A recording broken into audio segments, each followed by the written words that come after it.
She slapped her, right there on the plane. The sound cracked through the cabin, loud enough that people gasped. A little girl cried out, holding her cheek, eyes wide and shaking. The woman who hit her stood tall in the aisle, chin up, voice sharp. "Don't touch my seat again," she yelled, acting like she owned the entire row. People froze. No one moved. The flight attendant rushed forward, confused, nervous. The girl whispered, "I'm sorry, I didn't mean to." But the woman didn't care. She leaned closer and said, "Learn some manners before flying first class." The girl stayed quiet, too quiet. She didn't scream. She didn't fight back. She just looked down, hands trembling, like she had been trained to stay calm no matter what. A man sitting a few rows back slowly lowered his newspaper. His jaw tightened. He had seen everything. The slap, the fear, the way the woman smiled after it, proud of herself. He didn't stand up, not yet. He simply took out his phone and pressed record. The woman turned to the flight attendant and said, "You better move her to economy. Kids like her don't belong here." The attendant hesitated. "Ma'am, her ticket is valid." The woman laughed. "I don't care. My husband knows people. Make it happen." The cabin went silent again. The girl finally spoke, voice shaking but controlled. "Please, it's okay. I'll stay still." That's when the man behind them whispered, almost to himself, "No, you won't." The man stood up slowly, calm but heavy, like the air had changed around him. He walked closer, eyes locked on the woman. "You don't touch someone else's child," he said quietly. She turned, looked him up and down, then laughed. "Sit down," she snapped. "This doesn't concern you." He didn't argue. He didn't raise his voice. He simply stepped aside and let the flight attendant see his phone. The video was clear. The slap, the girl's face, the woman's voice. No angle missed. The woman's smile faded for a second, then came back stronger. "Delete that," she said. "Recording is illegal." The man shook his head. "Assault is worse." She rolled her eyes and pointed at the girl. "She kept kicking my seat.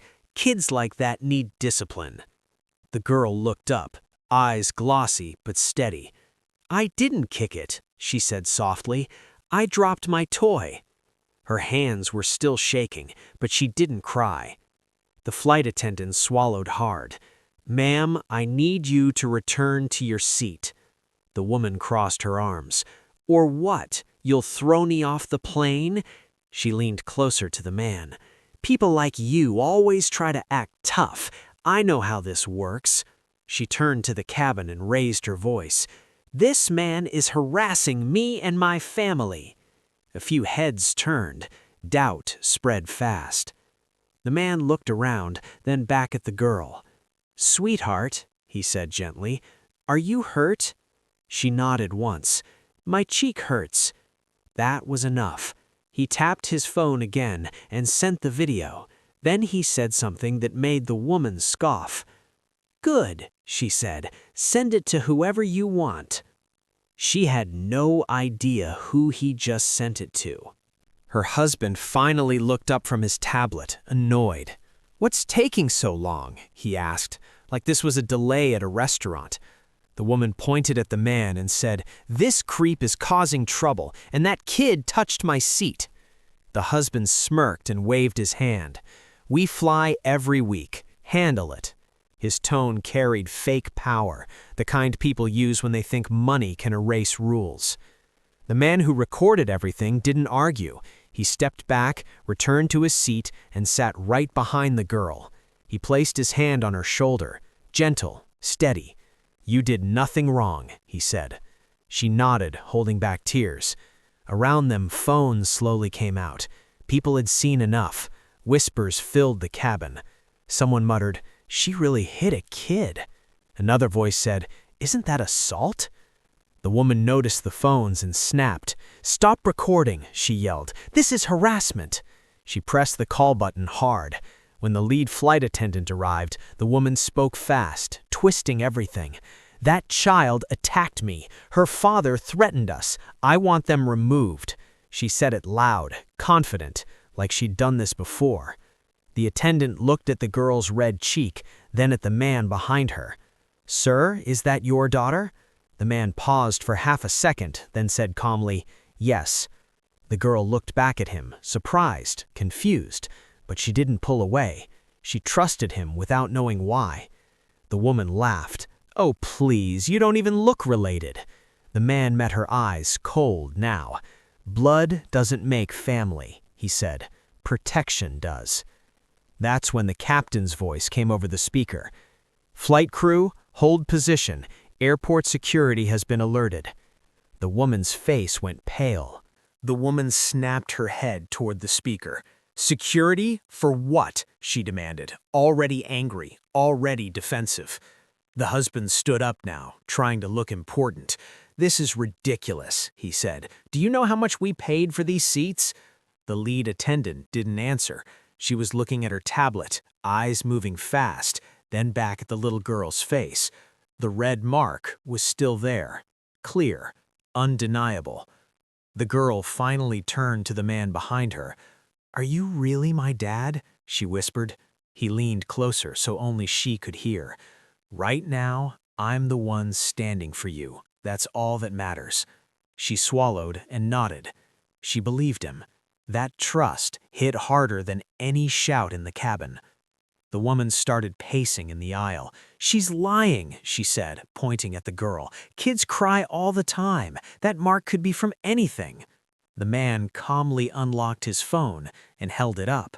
"From this?" he asked, playing the video again. A few passengers leaned in. The slap echoed once more through the speakers. Someone gasped. Someone else said, "Oh my God!" The husband reached out, trying to grab the phone. "Turn that off." The man pulled it back easily. "Touch me," he said quietly, "and this gets worse for you." There was no threat in his voice, just fact. The husband froze. Then a new message popped up on the man's screen. He glanced at it and allowed himself a small breath. He stood up again, straighter this time. "You should sit down," he told the woman. "What happens next won't be loud, but it will be permanent." She laughed, shaky now. "You think you scare me?" she said. "My family owns companies, lawyers, judges." The man looked at her, steady and unreadable. "So does hers," he replied. At that moment, the plane door opened, and two uniformed airport security officers stepped inside. The woman's voice dropped. "This is insane," she said, stepping back toward her seat. The officers walked straight down the aisle, not rushing, not confused. One of them looked at the girl first. "Are you okay?" he asked gently. The girl glanced at the man behind her before nodding. "My cheek hurts," she said. The officer's face hardened. He turned to the woman. "Ma'am, did you strike this child?" "What? No," she shot back fast. "She's lying. They planned this." Her husband jumped in. "This man is impersonating her father. Check his ID." The officer didn't argue. He simply held out his hand to the man. "Sir?" The man passed his ID without a word. The officer looked at it, then looked again. His posture changed. "One moment," he said, stepping aside and speaking quietly into his radio. The woman noticed it. Her eyes narrowed. "What's going on?" she demanded. The second officer took the phone with the video and watched it carefully, once, then twice. He handed it back and said, "Thank you for recording." That single sentence made the woman's confidence crack. "You can't arrest me over a video," she said, laughing too loud. "This is first class. People like us don't—" "Ma'am," the first officer interrupted, voice firm now, "please place your hands where I can see them." The cabin went dead silent. Phones were up everywhere. The husband stepped back, face white. "This is a mistake," he whispered. The woman looked around, searching for support, but no one met her eyes. The man finally spoke again, calm but clear. "I told you, what comes next wouldn't be loud." He looked down at the girl and added softly, "You did great." As the officer guided the woman toward the exit, she screamed, "You don't know who her father is!" The man leaned in close enough for her to hear. "You're right. You don't." And from the doorway, a voice everyone recognized spoke with quiet authority. "Because you were too busy watching her to notice me." Every head turned. The man at the doorway stepped fully into the cabin, tall, calm, wearing a plain jacket, no logos, no show.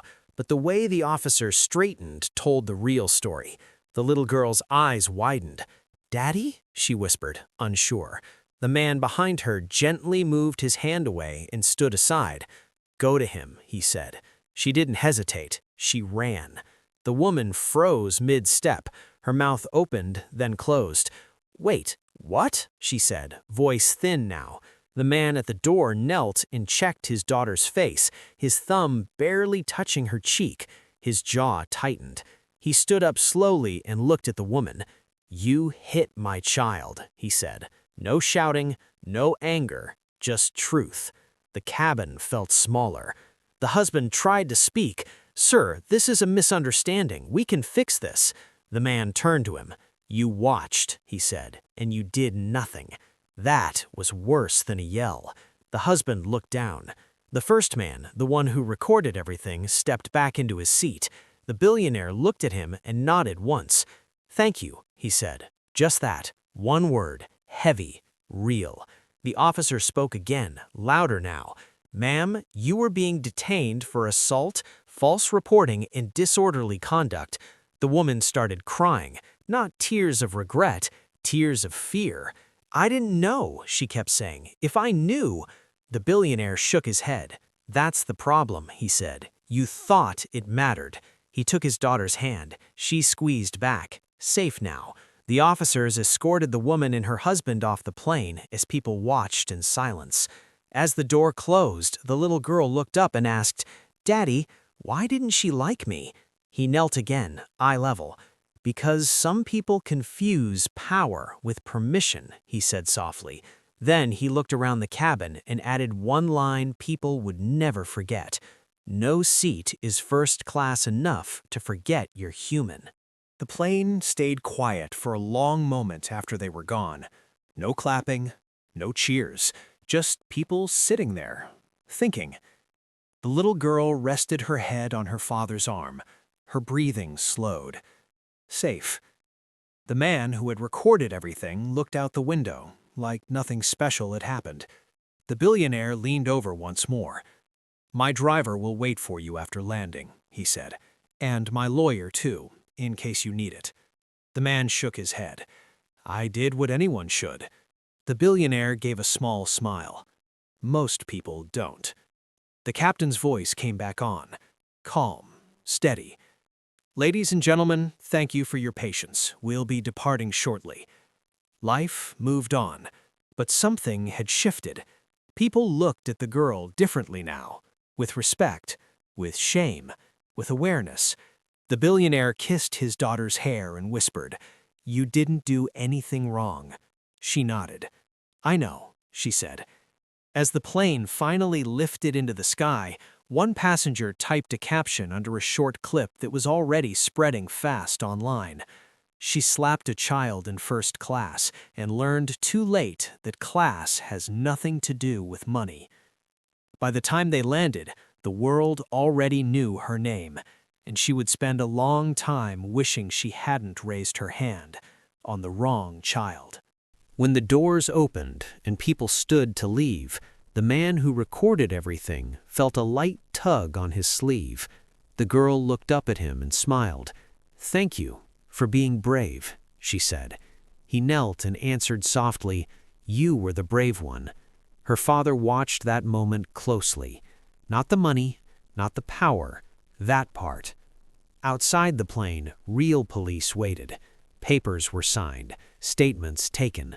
No shouting, no deals, just consequences.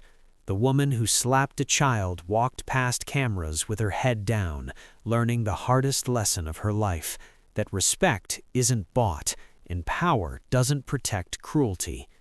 As they walked away together, the girl held her father's hand tight. "Daddy," she asked, "do we own the plane?" He smiled a little. "No," he said, "but we own our choices." He looked back once at the people watching and said something that stayed with everyone who heard it. "In this country, the moment you forget someone's child matters, you've already lost everything." And that was the real landing.